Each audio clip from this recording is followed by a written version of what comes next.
que el individuo pueda relacionarse con el entorno en el que vive, para lo cual se requiere la madurez de todos los sistemas biológicos para lograr ese desarrollo y esa integración con el medio ambiente en el que está creciendo.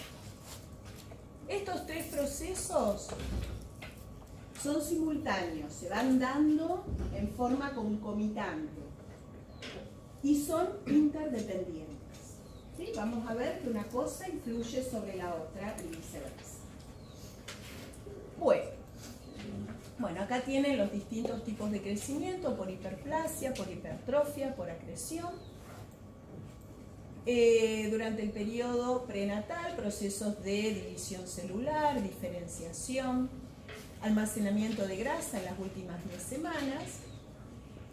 Lo importante del periodo prenatal desde el punto de vista fisiológico es la multiplicación cerebral hasta la semana 20.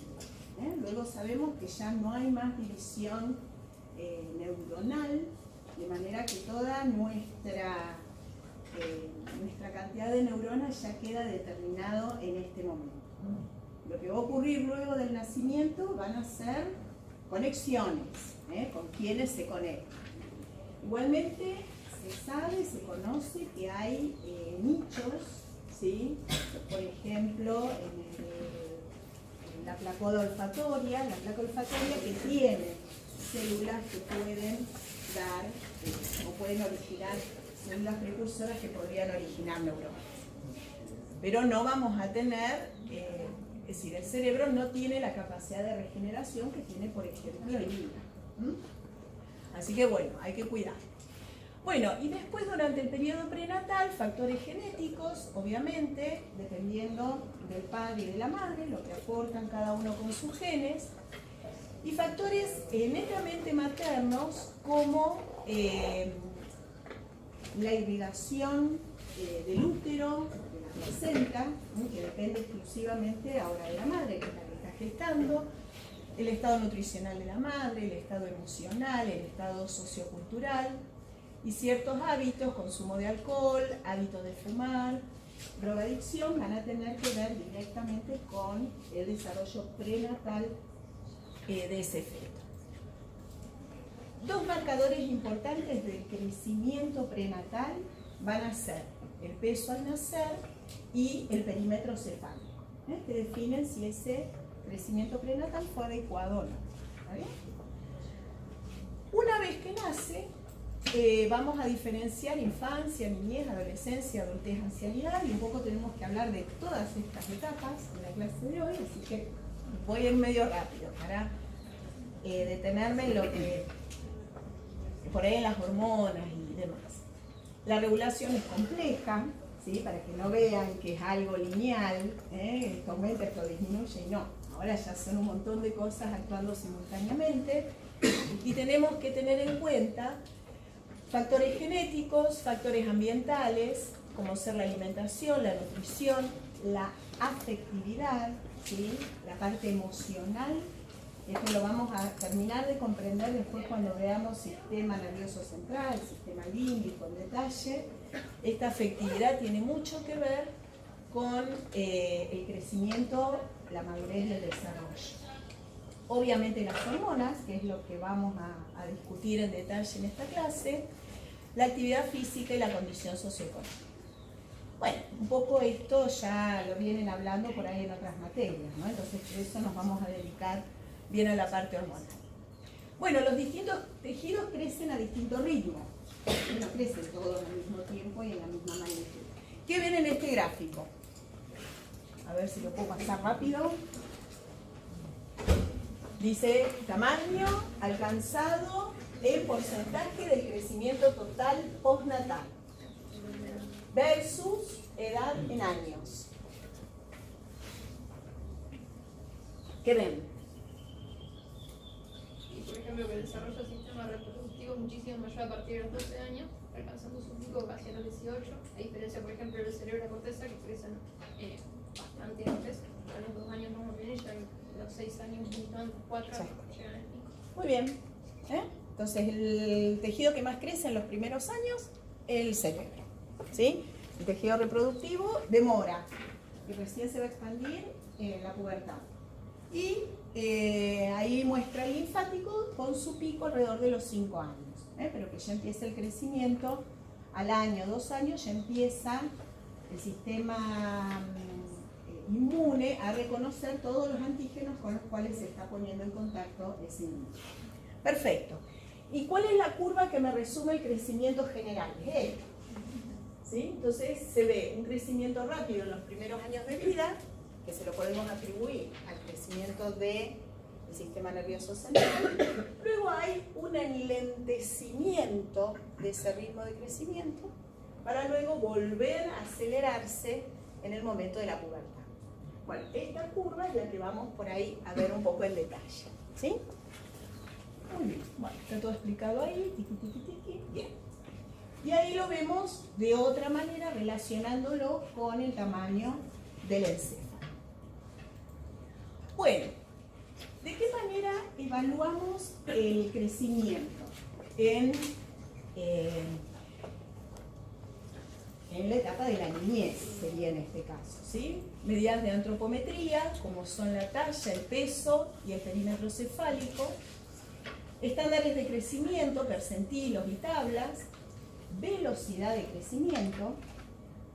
Estos, tanto la antropometría como el estándar de crecimiento, me dan un dato en un dado momento. Por ejemplo, a los 2 años mide tanto, o a los 2 años y medio pesa tanto. Y yo con la tabla puedo decir si ese valor absoluto está dentro del percentilo acertado, ¿sí? Ahora, cuando yo quiero analizar la velocidad de crecimiento, tengo que comparar 2 puntos distintos en el tiempo. Entonces tengo que tener por lo menos 2 mediciones.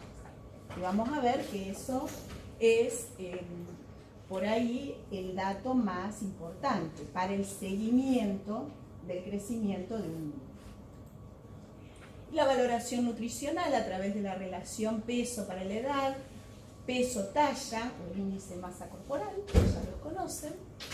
Y el programa genético, la talla objetiva genética es a partir de datos de los padres, hacer un cálculo para saber cuál sería la talla promedio que va a tener ese chico por los padres que tiene, ¿sí? Por la carga genética que tiene. Bueno, el crecimiento lineal debido a la osificación endocondral. Acá no se me separó.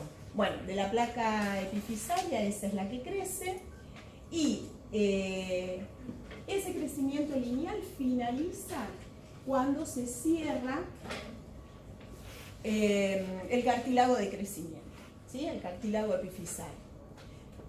Entonces, mientras hay cartílago epifisario, ese cartílago se multiplica y tenemos la elongación de los huesos largos. Cuando esa epífisis se cierra, que eso va a ocurrir en la pubertad, con el aumento de las hormonas sexuales, ya llegamos a la talla definitiva de ese niño, ¿sí?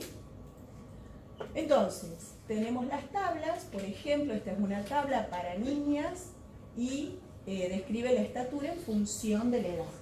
Lo que describí recién están las tablas para cada país, ¿sí? Haciendo un promedio de la población normal. Bueno, acá está cómo usamos la tabla, ¿sí? Límite inferior percentilo 3, límite superior percentilo 97. Así que fíjense que es muy amplio el rango de normalidad que uno acepta. La línea gruesa es percentilo 50, percentilo 3, percentilo 97. Quiere decir que cada valor que se nos va de este rango realmente está indicando que se está desviando de un rango muy amplio de la población. Entonces hay que prestarle atención. Y ya les digo, un solo valor muchas veces no tiene demasiada explicación, sino que lo tengo que ir siguiendo en el tiempo. ¿Qué es lo que definimos con velocidad de crecimiento?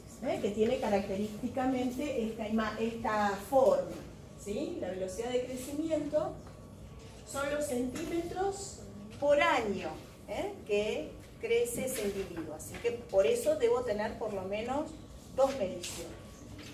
Y el crecimiento o la velocidad de crecimiento es muy alta en los primeros años de vida, luego se enlentece, que es lo que vemos en esta porción de la curva, y luego vemos que hay un pico asociado a la etapa de la pubertad que denominamos estirón puberal, ¿sí? Y que hay otra vez una aceleración de ese crecimiento lineal. Ahora lo vamos a tratar de explicar a través de las curvas. Bueno, ahí está detallado cómo lo hacemos. Han usado ya estas curvas, ¿no? Sí. Bien. Bueno, con respecto a la maduración, recordamos que es un proceso biológico, ¿sí? El punto final es llegar a ser adulto. Y el adulto lo que tiene es la capacidad de reproducción, ¿sí? Entonces, ese proceso implica cambios, es dinámico durante todo ese periodo de tiempo. Y para que el tejido pueda cumplir plenamente la función, las células que forman ese tejido deben completar su diferenciación o su especialización para la función que tienen. Están estrechamente ligados, pero pueden ocurrir a distintas velocidades. Es decir, 2 chicos de la misma edad, 2 varones de la misma edad, que miden lo mismo, pueden tener estadios de maduración diferentes, ¿sí? Y eso es totalmente normal, porque depende de todos estos otros factores que mencionamos al principio. Bueno, vayan de un individuo a otro, Bien, entonces, ¿cómo evaluamos la maduración? Se puede evaluar a través de todos los sistemas o de todos los órganos que forman el cuerpo humano. Sin embargo, hay 2 sistemas que están estandarizados, de manera que podemos recurrir a estándares y todos podemos comparar con lo mismo, ¿sí? Y podemos definir en qué estadio de maduración se encuentra. ¿Cuáles son los dos parámetros que medimos para maduración? ¿Lo sabían eso? Uno el sexual y otro la maduración esquelética, ¿sí? Para ver maduración, ¿entienden el concepto? Es cómo va cambiando ese organismo o ese sistema en particular, el sistema esquelético o el sistema reproductivo, y en función de eso yo le puedo asignar al individuo un estadio de maduración, ¿tá? Le puedo asignar una categoría. Bien, entonces, la maduración esquelética representa el proceso de osificación de las epífisis, ¿sí? Llegando al estadio adulto cuando todas las epífisis se han fusionado. Entonces, hay tablas, la cuantificación de esta maduración nos da el dato de edad ósea, ¿sí? Cuando un médico pide la edad ósea, se hace una radiografía de la mano izquierda y se mide la longitud de los huesitos y se comparan con estándares poblacionales, ¿sí? Y de acuerdo a eso, el técnico que hace esa medición da un dato, que es la edad ósea de ese individuo, que puede o no corresponder con la edad cronológica, ¿sí? Puede estar acoplado o puede estar disociada. Y eso nos puede estar hablando de retrasos o aceleraciones de este proceso de maduración esquelética. ¿Se entiende? Y ahí puedo empezar a investigar si hay algún exceso o déficit de alguno de todos los factores que intervienen. Y descartando con la anamnesis y demás los factores nutricionales, los factores socioeconómicos, los factores afectivos y demás, me queda meterme en los factores endócrinos, ¿sí? Y en los niveles de hormonas que están controlando estos procesos. ¿Está bien? Bueno, se realiza la radiografía, estos son los estándares de cada lugar, cuál es la condición, cuánto tienen que medir para el valor que uno le va a dar. Ahí está el nombre del autor de este método. Bueno, y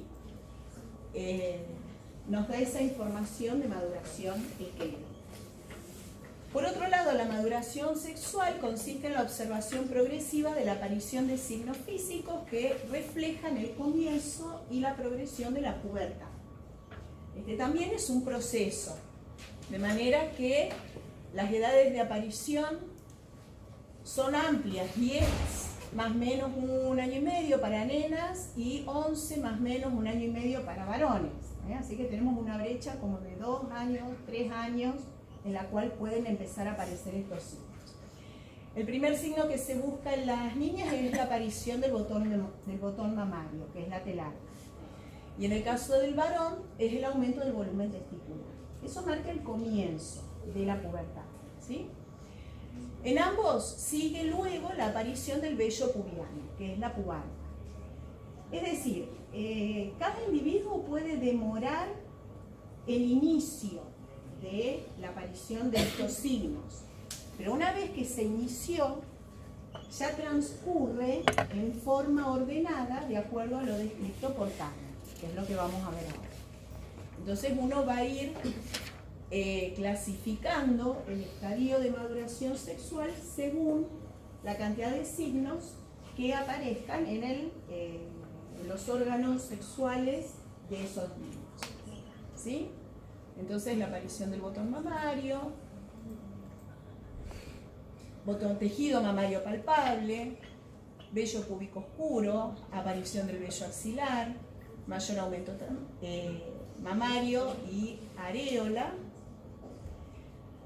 y ya el estado adulto con vello pubiano extendido hacia la zona.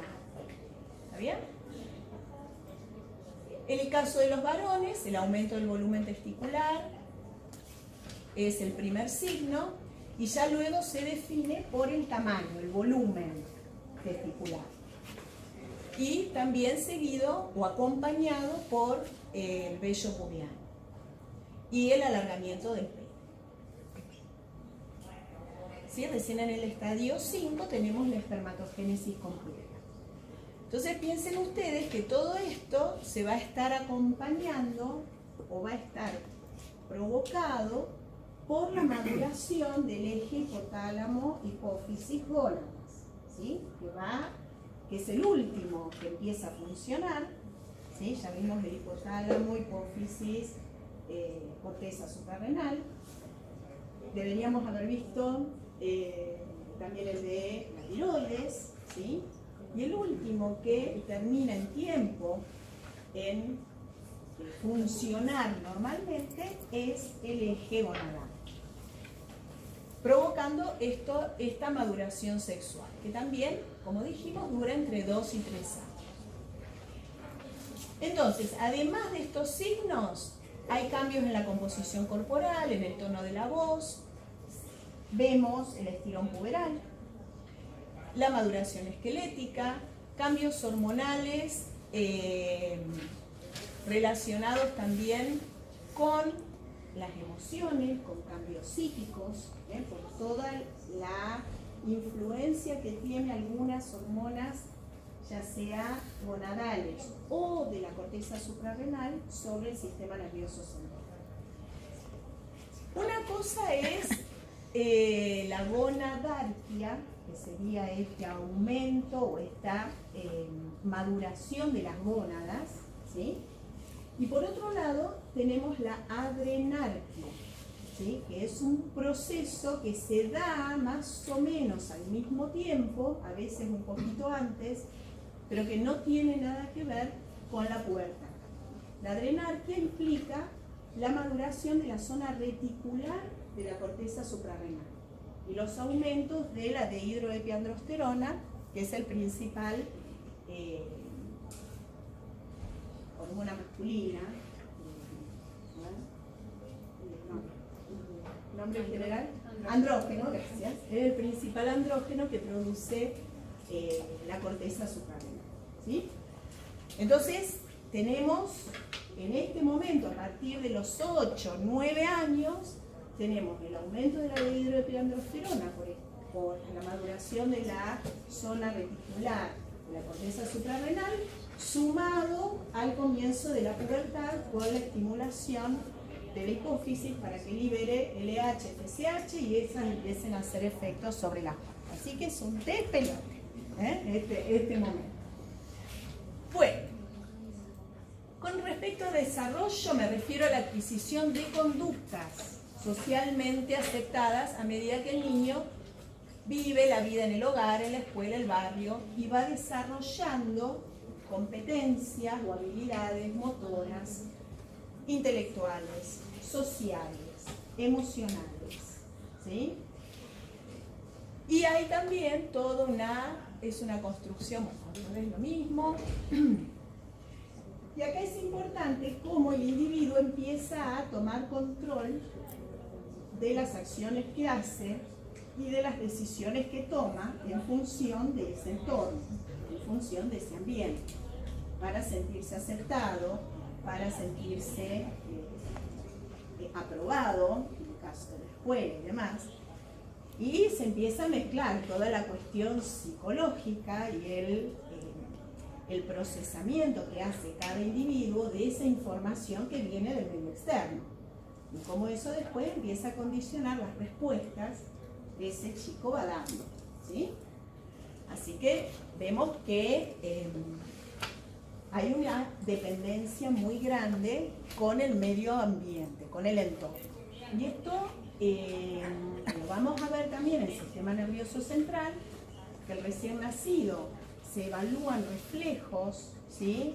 El reflejo de tensión, el reflejo de succión y más que le permiten sobrevivir esos primeros meses de vida, pero a medida que el sistema nervioso central va madurando, esos reflejos se pierden, ¿sí? Y se empieza a mielinizar todas esas vías axónicas. Y empiezan las conexiones, ¿sí? Entre corteza, estructuras subcorticales y sistemas diferentes que van a determinar que ya el chico empiece a tener decisión sobre las cosas que hace, ¿sí? Tiene que ver, entonces, esa posibilidad tiene que ver con la mielinización de estas fibras descendentes. Bueno, y a cada edad cronológica le corresponden ciertas pautas madurativas. Esto también se evalúa cada vez que el chico va a la consulta con el pediatra, ¿sí?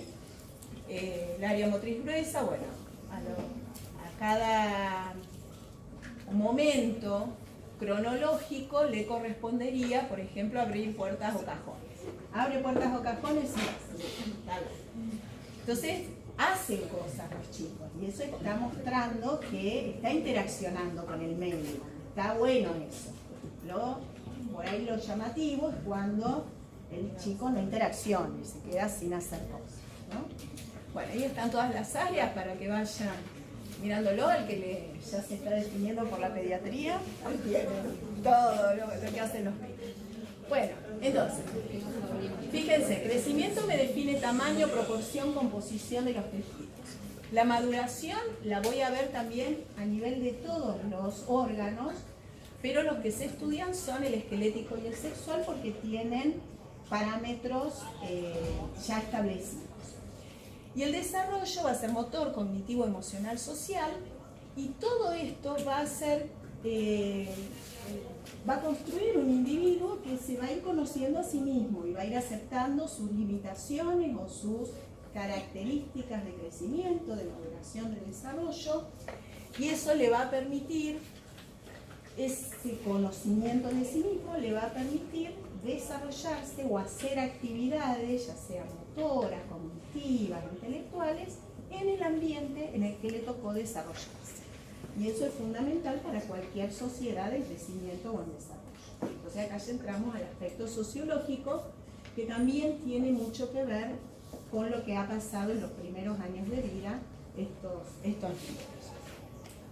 Bueno, vamos a las hormonas involucradas entonces en el crecimiento. Hormona de crecimiento, ¿sí? Va a ser la estrella de hoy. ¿Qué otra se les ocurre que puede participar? Las hormonas tiroideas, ¿sí? Las somatomerinas o factor insulinosímil es un factor producido en el hígado por acción de la hormona de crecimiento, que de alguna manera amplifica la señal y hace blanco también en todas las células del organismo. Así que en general siempre las vamos a encontrar asociadas, hormona de crecimiento y factor insulino 5. ¿Qué otra? Factores, no, hormonas, ya productos de glándulas periféricas. Gonadotrofinas, bueno, ¿qué otra? Antes que eso. Piensen, a ver, vamos a ver. Dijimos que el LH, FSH es lo último que se va a liberar, ya son en la pubertad. Ese chico, en los primeros años de vida, las más importantes, bueno, van a ser hormonas tiroideas, va a ser hormona de crecimiento.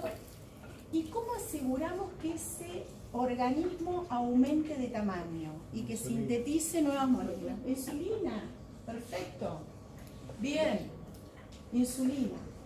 Y otra más, que permite que estas hormonas actúen y que es característica de la suprarrenal, y obviamente después va a ir aumentando y va logrando su máxima expresión alrededor de los 6-7 años con la maduración posterior de la zona reticular. El cortisol, ¿sí? Glucocorticoides. Y finalmente las hormonas sexuales, digamos, en el tiempo, no por una cuestión de importancia, ¿sí? Bien, estas serían hormonas periféricas. Y obviamente tenemos todos los intermediarios si están reguladas por un eje hipotálamo hipofisario, ¿sí? Bueno, prolactina también. Bueno, entonces acá fíjense la importancia relativa, fíjense, las hormonas tiroideas incluso, bueno, desde el momento del nacimiento, ¿sí? Desde el día que sale del útero, ¿ah? Y por eso ya la determinación de TSH es una medición obligatoria por ley a todos los recién nacidos, incluidos algunas mediciones para ver algunas anomalías metabólicas congénitas, fenilcetonuria y demás, que la ventaja que tienen es que si yo lo detecto en el momento cero, se instala el tratamiento de suplementación y el individuo tiene un crecimiento y desarrollo normal, aunque tenga una afectación en la glándula o en la hipófisis. Por eso la importancia de la hormona tiroidea en este momento. La hormona de crecimiento también va a ir tomando protagonismo a partir de los primeros años de vida y se mantiene como la hormona característica de esta etapa de anabolismo y de crecimiento hasta la edad adulta. Y después vamos a ver que acá, en la última parte del desarrollo del individuo, son fundamentales las hormonas sexuales. Bien, bueno, la somatotrofina entonces regulada por un eje, ¿sí? Hipotálamo, hipófisis. La hipófisis libera la hormona de crecimiento y luego el hígado, por acción de la hormona de crecimiento, va a liberar estas somatomedinas. Pero tanto la hormona de crecimiento como las somatomedinas, ambas tienen efectos sobre los tejidos periféricos. Y ahora después me preguntarán para qué está la somatomedina. Bueno, ahí vamos a ver. Hormona de crecimiento, bueno, hormona proteica, pertenece a la familia de la prolactina, del lactógeno placentario. Esto después, acuérdense, para la clase que viene, la placenta produce una hormona muy parecida estructuralmente que cumple esta función en el feto, favorecer el crecimiento del feto o asegurar el desplazamiento de los nutrientes hacia la circulación fetal. Ese es el lactógeno placentario o somatomamotrofina. Bueno, codificada, Bueno, y su liberación es favorecida obviamente por el factor liberador de hormona de crecimiento o somatoliberina y es inhibida por la somatostatina, también liberada por el hipotálamo. Bueno, acá este es un modelo de la célula somatotropa de la hipófisis, en donde se ve el receptor para el factor liberador de hormona de crecimiento y la activación de una proteína quinasa. ¿Sí? Esta proteína quinasa va a fosforilar factores de transcripción que van a permitir la síntesis de hormona de crecimiento y su liberación a sangre. ¿Está?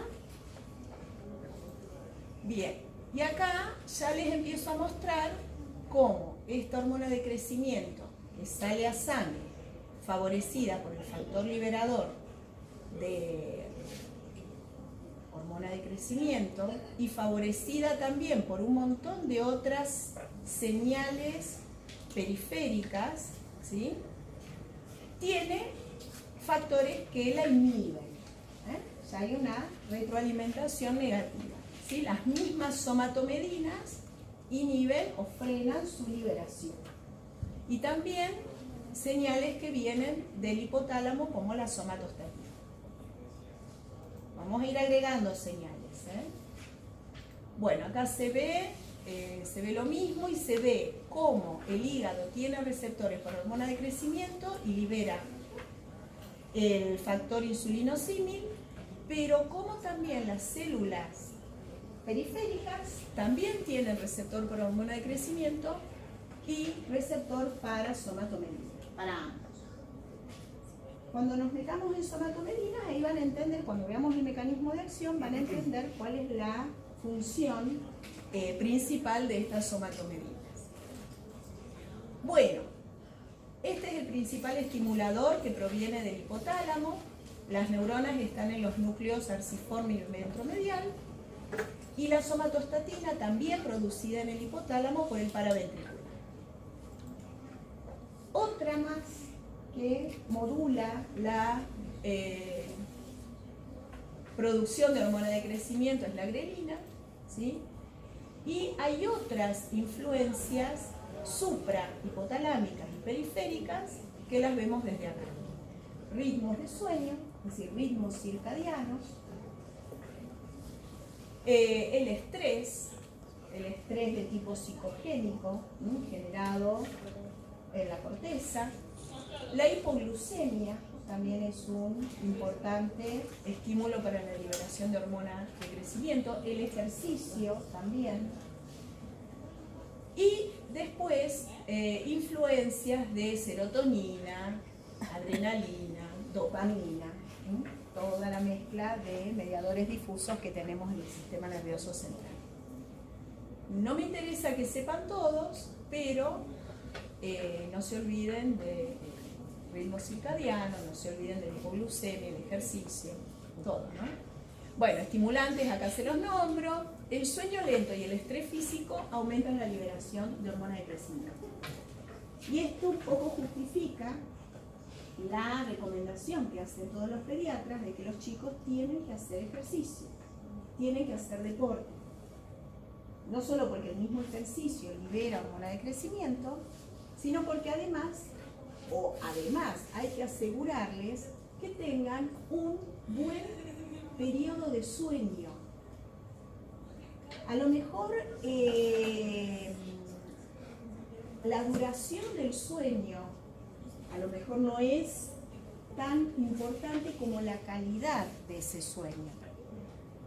En el sueño hay varias etapas, en donde recién, una vez que se inician las etapas del sueño lento y antes de la fase REM, en esa última etapa del sueño lento es donde se produce la liberación de factor liberador de hormona de crecimiento en el hipotálamo. Entonces, a lo mejor un sueño superfluo o un sueño que no logra desconectar al chico de su medio ambiente no genera una adecuada liberación de esta hormona. Por eso esa es otra pregunta que tienen que hacerle a los padres: ¿cómo es el sueño? ¿Cuántas horas duerme? ¿Dónde duerme? ¿Cómo duerme? Bla, bla, bla. ¿Está bien? Porque es importante. Acciones inhibitorias, beta-adrenérgicas, y los periféricos nutricionales más importantes, dijimos, la hipoglucemia y la disminución de ácidos grasos libres aumentan la hormona de crecimiento. Y por otro lado, una comida proteica o una infusión de arginina aumentan la liberación de hormona de crecimiento. Y esta es otra afirmación que nos permite entender por qué en la etapa de crecimiento la composición de la dieta que tienen los chicos, los adolescentes, es distinta a la que tienen los adultos, ¿sí? Normalmente, ¿cómo es la composición de la dieta que tenemos los adultos? Sí. 60. A ver.